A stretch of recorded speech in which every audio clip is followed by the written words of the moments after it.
बच्चों साइकोलॉजी सुना है सबने? Yes no sir. सर। क्या बता अच्छा, मैंने नहीं सुना सर। सर पुराने चैप्टर में इसमें एक ये और दे रखा है कि इंजरी असाइनमेंट, वो क्या है सर इसमें?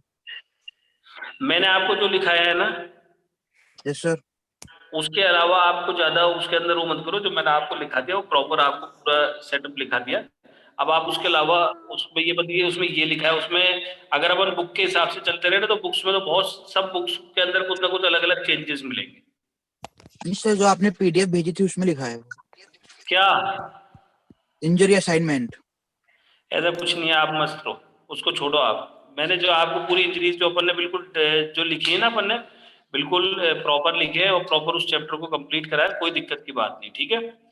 अब अपन बात पूरा नंबर लाने है। सर माइस प्रोसीजर नहीं लिखाया। नहीं, अपने में नहीं है सिलेबस में। सर चैप्टर नंबर 1 में एक वो थी ना, वेरियस कमेटी, सर उसमें रेस्पॉन्सिबिलिटी भी थी कि प्री और ड्यूरिंग और पोस्ट, वो नहीं लिखाया आपने? अरे बेटे, मैंने आपको यही तो बताया था, जो आप उसके अंदर वर्क लिखोगे उसका वो पोस्ट ड्यूरिंग और प्री पार्ट पे ही लिखा जाता है यार। जो जिस कमेटी का नेम है उससे रिलेटेड वर्क ही, उसे प्री जो उससे पहले वर्क कर रही है वो भी उसके वर्क होंगे, जो ड्यूरिंग करती है वो उसके वर्क है, और बाद में करती है उसके वर्क है। जब फाइनेंस कमेटी पहले क्या करेगी, फाइनेंस कलेक्शन कर रही है, फाइनेंस को कलेक्ट कर ये इधर उधर से जो भी फंडिंग आती है उसको कलेक्ट करती है, ड्यूरिंग उसको कमेटीज को डिवाइड करती है, और उसका जो आपका बनता है लेजर बनता है उसको कंप्लीट करती है। तो इस तरह से अपने को उसकी रिस्पॉन्सिबिलिटी लिखनी है। इसलिए मैंने आपको बताया था जो जिस कमेटी का नेम है वही उसका क्या होगा, वर्क होगा, उससे रिलेटेड ही वर्क अपने उसको अंदर लिखने पड़ेंगे, ठीक है। अब इसके बाद भैया अब लिख लो साइकोलॉजी एंड स्पोर्ट्स। अब मुझे बताना स्टार्ट करो, साइकोलॉजी होती क्या है ये बताओ पहले तो। सोच। पता नहीं सर। पता नहीं, आप बताओ। मानसिकता। सर आप बताने के लिए था। Brain exercise. बताते हैं नहीं वो क्लियर करके। कंडीशन। साइकोलॉजी सोच। मेंटल स्टेट, दिमाग को करने का एक विषय। मानसिक स्थिति, मानसिक स्टडी संतुलन, ऑफ माइंड और मानसिकता। बताते जाओ, और बहुत सारे बच्चे बैठे हैं, बताइए साइकोलॉजी क्या है। the science of seeking to describe, understand and predict the behavior of an organism. Book किताबी कीड़ा। पर्सनालिटी,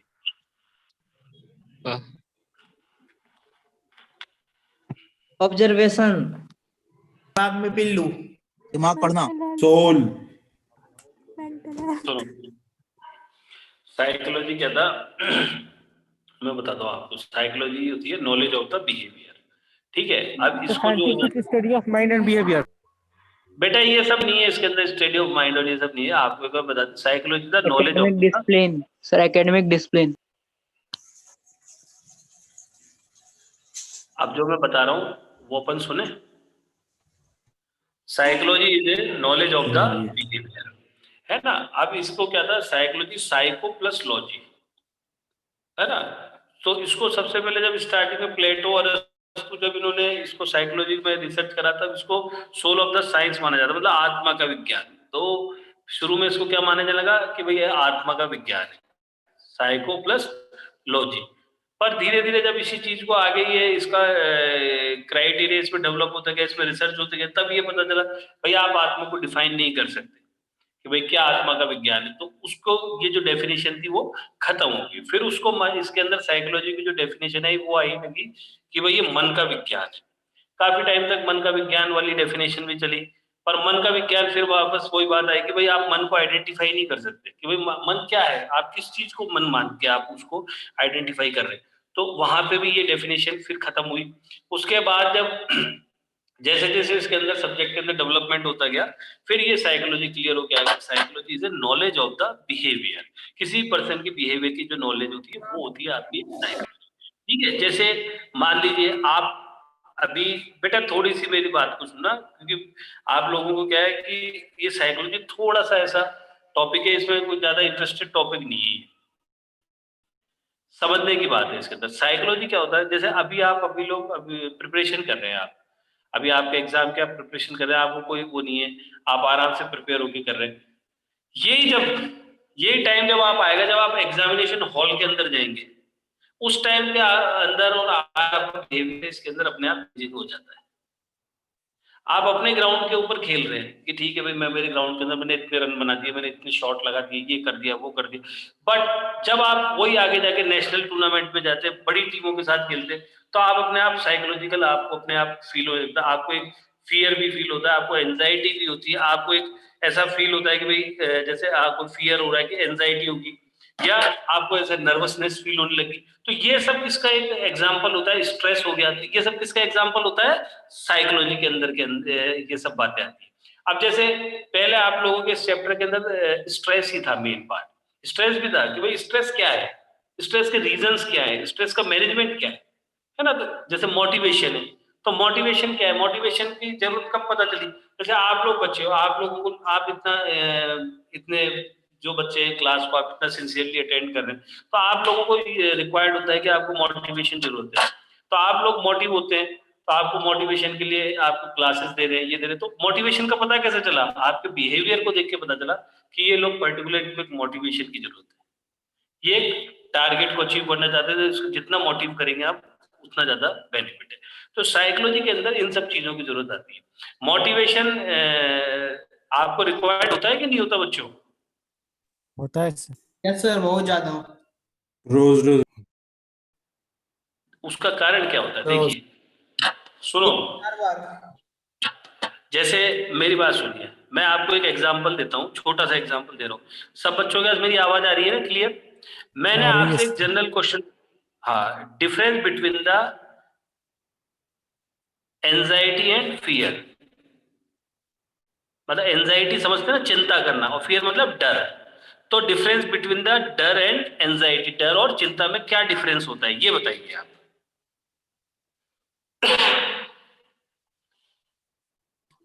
चिंता सर उसको लेके एकदम बैठ जाते हैं, सोचने लगते हैं, बहुत ज्यादा ही सोचने। सर आफ्टर इफेक्ट होता एहसास है, हो, डर जो लगता है उसका डर एहसास डर होता है, चिंता चिंता होते हैं। हैं? फियर प्रोड्यूस होता है। डर सर हुआ सर, वो हमसे होगा सर नहीं। एंजाइटी से फियर प्रोड्यूस होता है। एंजाइटी क्या होती है? देखिए मैं बताता हूँ। अब ये सब साइकोलॉजिकल बात है, ये आजकल साइकोलॉजी क्या है, अब ये नाइन्थ क्लास से भी आने लगी, साइकोलॉजी के कुछ पार्ट देने लगे, ताकि बच्चों के ऊपर, बच्चों का मतलब जैसे कोई भी उसका इस तरह का बिहेवियर है, उसके कोई प्रॉब्लम है, तो अपन उसको पता कर सके।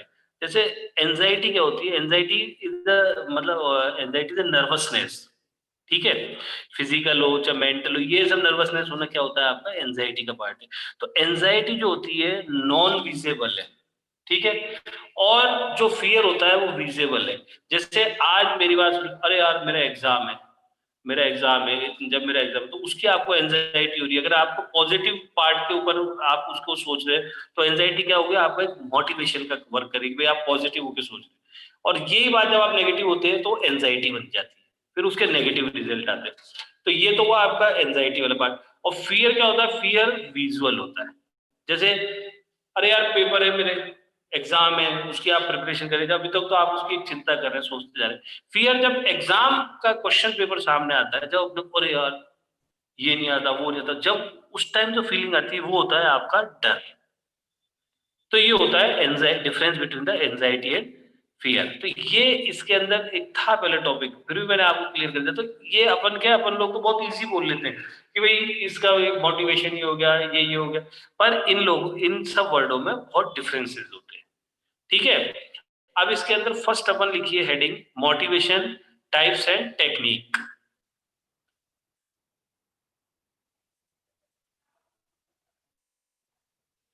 लिखिए motivation types and technique.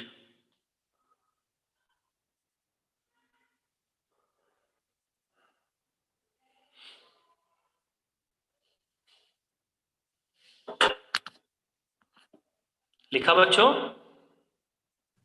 Ji sir. अब मैं पहले क्लियर कर देता हूँ, सुनिए आप लोग, मैं आपको पहले बता रहा हूँ कि ये मोटिवेशन के जो भी आपको डेफिनेशन है साइकोलॉजी की, ये सब आपको रेजो वाले पीडीएफ में भेज दूंगा, जो रेजो के नोट्स है उसके अंदर सारी मिल जाएगी, ठीक है। मोटिवेशन कब के भेजेंगे अंदर, आप? है जी, कब भेजेंगे आप?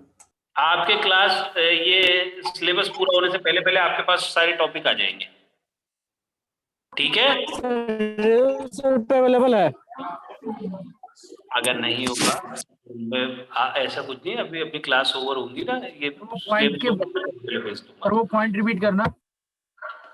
Motivation types and technique. आप लोग कोटा नहीं आ रहे क्या अभी पढ़ने? संडे आ रहे हैं सर सर।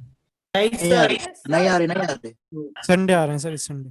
सर कोटा ही है सर। अच्छा अच्छा, वेरी गुड। कोटा ही है। तो अब ठीक है, ऑफलाइन क्वेश्चन। सुनो, आपके ऑफलाइन क्लासेस की भी आज मेरे पास मेरी बात हुई थी मनोज जैन सर से, आपके ऑफलाइन क्लासेस की भी मेरे हिसाब से प्लानिंग हो चुकी है। तो अगर आपको कोई वैसे भी प्रॉब्लम हो ना, तो मेरी क्लासेस वहां लगेंगी, तब आप वहां पे भी मेरे से कंसल्ट कर लेना, कोई दिक्कत नहीं है, मैं वहां पे भी क्लियर कर दूंगा आपको, ठीक है बच्चों।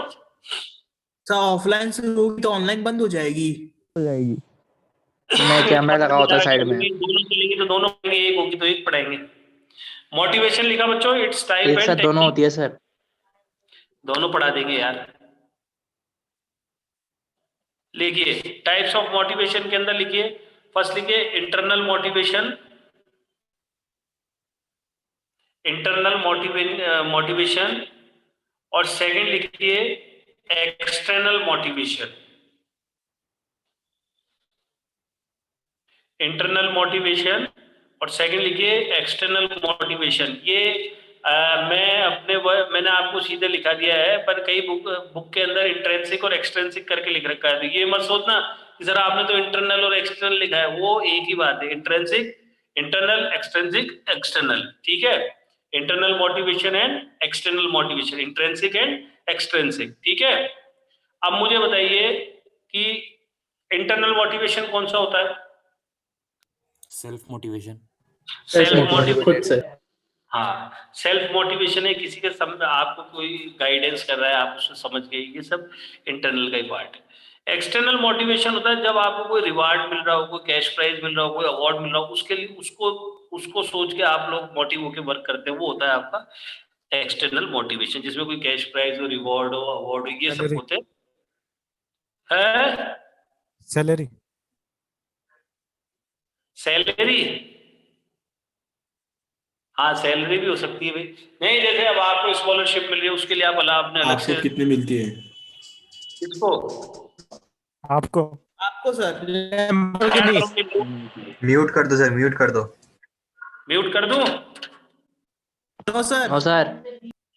चलो अब अपन करते हैं ना, इंटरनल मोटिवेशन और एक्सटर्नल। एक्सटर्नल के अंदर जैसे कोई कैश प्राइज है, ट्रॉफीज है, रिवॉर्ड है, इन सब के अकॉर्डिंग जो आप उससे आप भाई इस अवार्ड को अपने को जीतना है, उसको लेके आप मोटिव होकर वर्क करते हो, वो होता है आपका एक्सटर्नल मोटिवेशन। इसके बाद नेक्स्ट हेडिंग डाल दीजिए techniques of motivation. Internal motivation क्या हुआ? है इंटरनल मोटिवेशन सर। कौन सा? इंटरनल सर जो गाइडेंस होता है वो इंटरनली होगा ना? इंटरनल जो आप सेल्फ से खुद से होता है या किसी के गाइडेंस से आपने इंटरनल कौन सा होता है? ले, वो इंटरनल है आपका। और एक्सटर्नल होता है जो जब आपको कोई रिवॉर्ड मिल रहा हो, कोई कैश प्राइज हो, ये सब आपका एक्सटर्नल होता है। इसके बाद लिखिए techniques of motivation.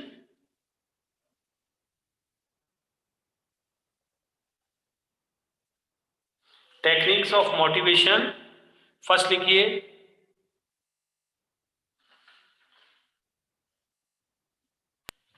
Yes sir. Technique of motivation के अंदर फर्स्ट लिखिए ग्रेडिंग ऑफ प्लेयर्स।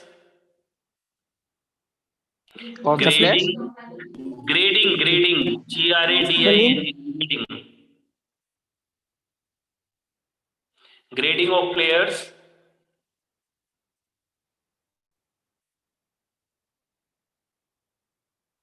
सेकंड लिखिए गोल सेटिंग। फर्स्ट लिखिए ग्रेडिंग ऑफ प्लेयर्स, सेकंड लिखिए goal setting,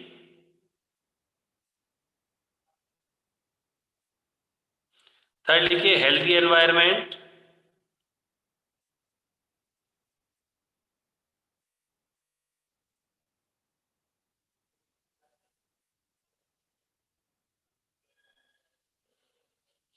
healthy environment,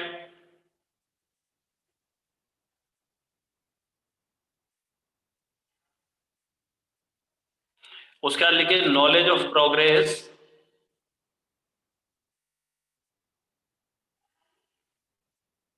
knowledge of progress, knowledge of progress. हाँ जी,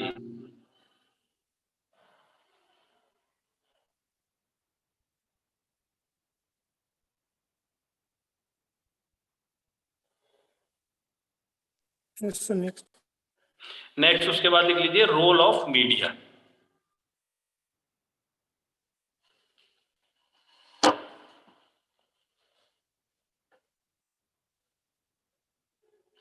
सर मीडिया से आदमी demotivate भी तो हो सकता है। Yes sir. और उसके बाद एक सर, लास्ट क्या और बोले? एक और लिख लीजिए सोशल अवार्ड्स।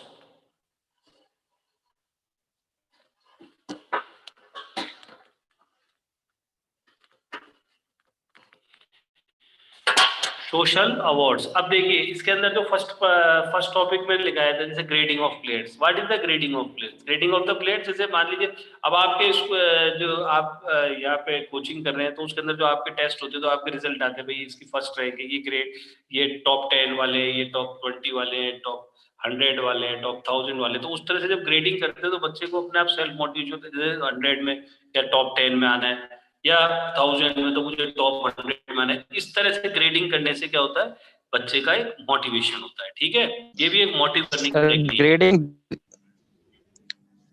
ग्रेडिंग डीमोटिवेशन भी तो है सर। Yes, sir. डीमोटिवेशन भी तो होता है। सर मीडिया भी डिमोटिवेशन है। डीमोटिवेशन होती है ग्रेडिंग। सर मीडिया भी डिमोटिवेशन है। यस सर, जैसे कम मार्क्स आए तो सर, वो तो- डिमोटिवेशन है ना। वो तो डिमोटिवेशन हुई ना। सर वो तो सब बच्चों के ऊपर है ना, कौन मोटिवेशन की तरह लेगा, कौन डिमोटिवेशन की तरह लेगा। वो अब आप उसको मेरी बात सुनिए, इसका मतलब तो ये है मैं पढ़ाते जाओ कभी रिजल्ट ही मत निकालो है। सर रिजल्ट पता तो कहाँ आ लग कैसे लगेगा अगर जब हम रिजल्ट नहीं निकाले। तभी फेस द रियलिटी। जब आप रियलिटी को फेस करते हैं उसके बाद ही बच्चा मोटिव होकर आगे बढ़ता है। अब आप उसके अंदर नर्वस हो जाए, नर्वस होना उसका एग्जाम्पल नहीं है। नर्वस हो गए आप, अरे भाई नर्वस नहीं होना है। वो जो आपका फेस द रियलिटी का जो पार्ट होता है उसके अंदर जो आपका रिजल्ट आता है उसके लेके जब आप उससे उस अपने रिजल्ट को लेके उसके बाद जो आप अपने प्रिपरेशन करते हैं, मोटिव होते हैं, वो होता है आपका एक सेल्फ मोटिवेशन। वो होता है ग्रेडिंग ऑफ द प्लेयर्स। जो आपने ग्रेडिंग ऑफ प्लेयर करा है ना, जैसे आज आप टीम के अंदर, पहले आप टीम के अंदर ओपनर बैट्समैन थे, आपकी बैटिंग नहीं चल रही अच्छी, आपको बाहर कर दिया। बाहर क्यों करा? क्योंकि आप टीम को नहीं, टीम के लिए रन नहीं बना रहे, बेटर परफॉर्म नहीं कर पा रहे, आपको चांसेस दिए पर नहीं कर पा रहे। तो उसके बाद क्या होता है, आप और ज्यादा अपने आप को एफर्ट करेंगे, और ज्यादा आप मेहनत करेंगे, सेल्फ मोटिवेट होकर करेंगे, फिर आप अपनी वापस पोजीशन बनाएंगे। इसी तरह से बेटा अपने को चलना पड़ता है। ठीक है, तो इसके अंदर एक तो जैसे ये वाला पॉइंट था ग्रेडिंग ऑफ प्लेयर, ये गोल सेटिंग प्रॉपर, जो आपकी गोल सेटिंग है क्या है, उसके हिसाब से प्लेयर अपने आप मोटिव होता है। जैसे मान लीजिए आपका कोई टारगेट ही नहीं है, कोई प्रॉपर गोल सेटिंग नहीं, तो आप काहे के लिए मोटिव होंगे, क्यों करेंगे? आज आप जेई, आपका एक गोल सेटिंग है, आपने गोल सेटिंग कराई कि आपको जेई एडवांस क्लियर करना है, इसमें जाना है आईआईटी में, तो ये आपका एक प्रॉपर गोल सेटिंग होगा, तभी आप अपने आप को इसके अंदर मूव कर पाएंगे। ठीक है, जैसे रोल ऑफ मीडिया है, जब कोई टूर्नामेंट होता है, जब उसकी पॉजिटिव पब्लिसिटी होती है, प्लेयर की पॉजिटिव पब्लिसिटी होती है, तो ये सब क्या होती है, उसके मोटिवेशन की टेक्निक्स है। तो ये सब आपके टेक्निक्स का पार्ट है, मोटिवेशन। ठीक है, नेक्स्ट उसका हेडिंग डाल दीजिए। सर इनको भी एक्सप्लेन करने देगा ना थोड़ा थोड़ा। हाँ, इनको एक्सप्लेन कर। इसके बाद हेडिंग चलो, डाल दीजिए बोलो। पर्सनल। सर फिफ्थ पॉइंट क्या था? सोशल कौन सा? फिफ्थ पॉइंट क्या था? पॉइंट क्या था? Role of media. Social role of media. अब लिखिए नेक्स्ट हेडिंग पर्सनैलिटी। तो नेक्स्ट टॉपिक है पर्सनैलिटी, पर्सनैलिटी। नेक्स्ट टॉपिक है ना। हाँ जी, पर्सनैलिटी।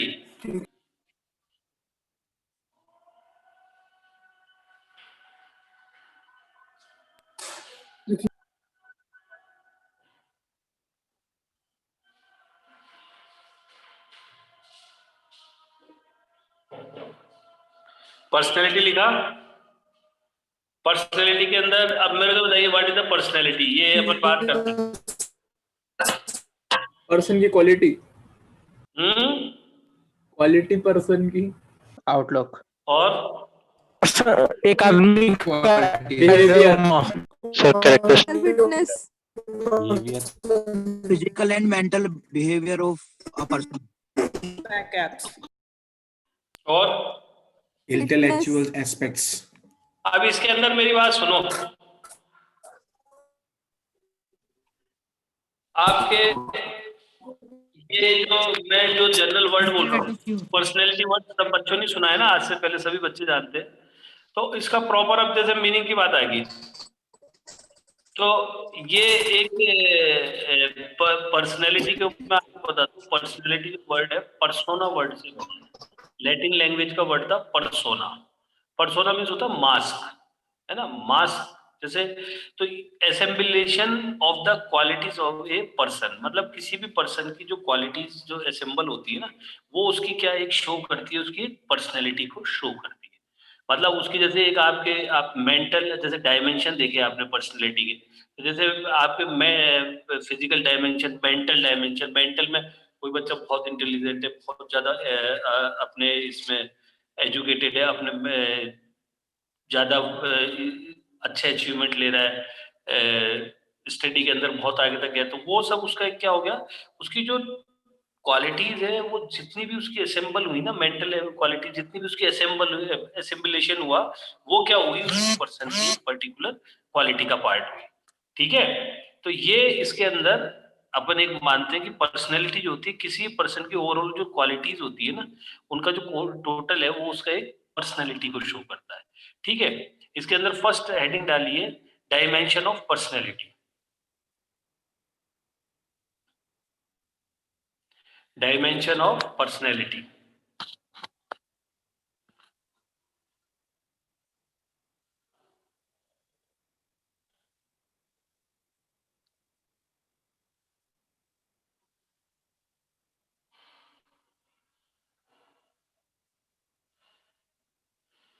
डायमेंशन ऑफ पर्सनैलिटी के अंदर फर्स्ट लिखिए फिजिकल डायमेंशन।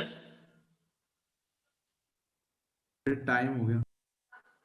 अरे टाइम सब अपन कर रहे हैं यार, लिखो पहले फिजिकल डायमेंशन, लास्ट ही टॉपिक, लास्ट ही बस, आज का लास्ट टॉपिक है, लास्ट है बस।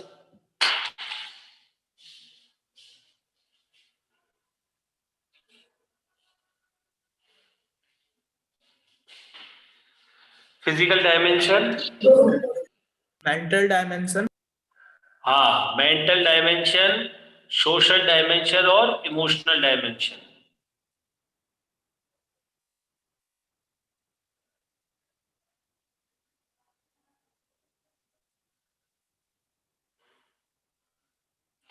Physical dimension, mental dimension, social and emotional dimension. देखिए, हालांकि मैं इस टॉपिक को कल ही स्टार्ट करूंगा, पर्सनालिटी का थोड़ा सा ये आपको ऐसा हो सकता है कि साइकोलॉजी में थोड़ा सा बोरिंग हुआ, पर इसके अंदर अब जो पर्सनालिटी का पार्ट है, पर्सनालिटी के अंदर आपके एक तो डायमेंशन है, उसके अलावा डॉक्टर जो Jung and William Herbert, doctor William Herbert Sheldon, इन दोनों का जो पर्सनालिटी क्लासिफिकेशन है ये अपन पढ़ेंगे। जैसे डॉक्टर जुंग ने तो जो है वो आपके हैबिट और आपकी नेचर इसके अकॉर्डिंग इसको पर्सनालिटी को डिवाइड करा है, और विलियम हर्बर्ट शेल्डन है, उन्होंने आपके फिजिकल स्ट्रक्चर को देख के पर्सनालिटी को डिवाइड किया है। तो उन्होंने इस तरह से अपन ने इसको